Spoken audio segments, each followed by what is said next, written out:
Quelle offre choisissez-vous? La majorité des gens choisiraient celle de droite, parce qu'ils ont l'impression d'obtenir plus de valeur. Et si vous saviez créer une offre qui ne se refuse pas, c'est justement ce que vous allez apprendre à faire dans les minutes qui suivent. Et là, quelle offre pouvez-vous vendre la plus chère? Et oui, celle de gauche. William Barden, un chercheur, a effectué une étude sous le nom de l'étude du cookie. Cette expérience examine l'effet de la quantité et du prix sur la perception de la qualité d'un produit. Les participants ont perçu les cookies dont le contenant un cookie de haute qualité comme étant de meilleure qualité, indépendamment du nombre de cookies qu'ils contenaient. Donc vous voyez que la manière de présenter votre offre est très importante. Et là, quelle chaîne stéréo se vend le plus selon vous? Oui, celle de droite, bien entendu. Les chercheurs ont montré que même si la différence de prix était très minime, les consommateurs sont plus enclins à acheter le produit à 49,99 €. Même si la différence de prix n'est que d'1 centime, ils ont l'impression de faire une meilleure affaire. La présentation de votre offre compte donc énormément. Mais pour créer une offre irrésistible, il en faut plus. Vous allez en saisir les rouages. Une offre, c'est une proposition de valeur. Vous offrez un produit ou un service, c'est-à-dire de la valeur, et vous demandez une contribution financière en retour. Vous mettez un prix sur votre prestation. Mais il y a un problème. Lorsque vous faites une offre, vous luttez contre la résistance naturelle du prospect. Et lutter contre cette résistance, c'est comme lutter contre la force de la pesanteur. C'est difficile d'aller contre et seule une fusée peut réellement y parvenir avec une forte propulsion. Vous allez donc devoir créer une offre à propulsion intense. Une offre irrésistible sous-entend que le prospect n'a plus de résistance à accepter votre proposition. Ce sera même le contraire. Il devra se faire violence pour ne pas l'accepter. Car vous allez créer une tension consciente dans la tête du prospect qui se sentira bête de refuser votre offre. Et pour réduire ce déséquilibre mental que vous avez créé, il acceptera votre proposition. Je sais, c'est vite dit, mais ce n'est pas si facile que cela. Alors que faut-il lui proposer pour y parvenir? Tout d'abord, il faut comprendre que dans la tête des gens, il y a comme une balance mentale, avec d'un côté les avantages de votre proposition et de l'autre l'effort à consentir. Du côté des avantages, il y a tous les bienfaits que les clients obtiennent en achetant votre produit.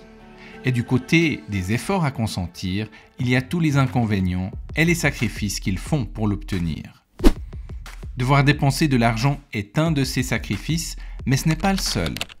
Le temps passé à installer le produit si c'est un nouvel ordinateur, le tracas dans les transports si c'est une destination de vacances, tout cela, ce sont des sacrifices que les gens font pour utiliser votre produit.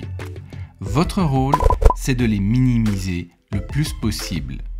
En tant que marketeur, vous devez créer une asymétrie la plus grande possible entre les avantages de votre offre et les inconvénients.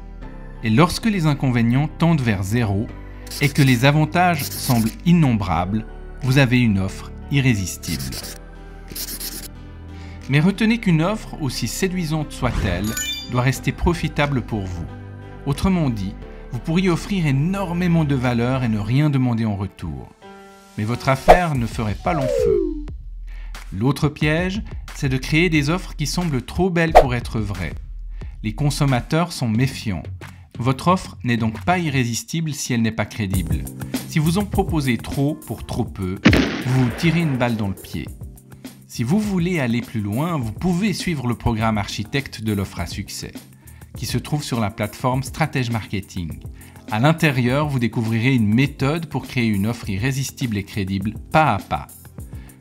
Vous remplirez juste quelques cases pour aboutir à votre offre persuasive qui sera très difficile de refuser. Reprenons. Vous disposez maintenant d'une offre irrésistible et crédible. Vous avez créé une énorme différence entre la valeur que vous offrez et les contraintes perçues par votre prospect. Mais il vous manque encore un facteur essentiel, une limite.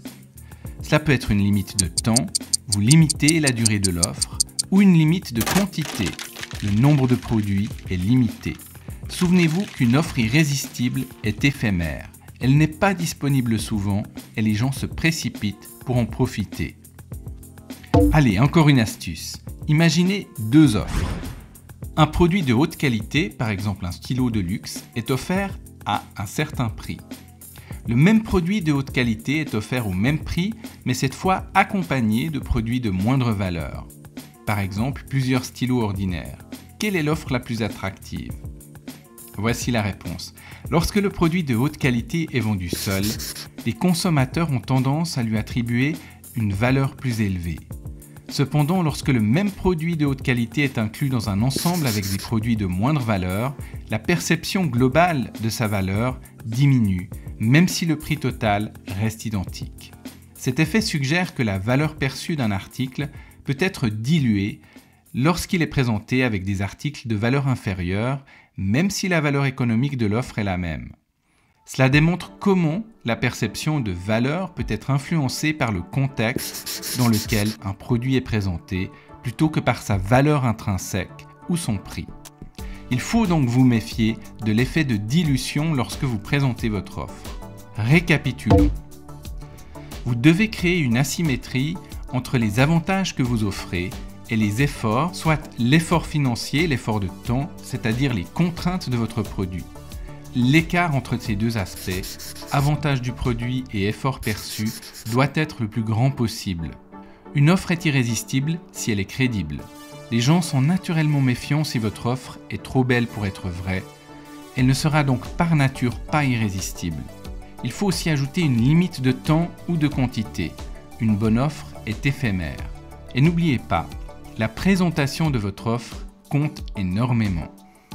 Si vous voulez savoir générer des offres irrésistibles à la volée, suivez le programme Architecte d'offres à succès qui se trouve sur stratègemarketing.com.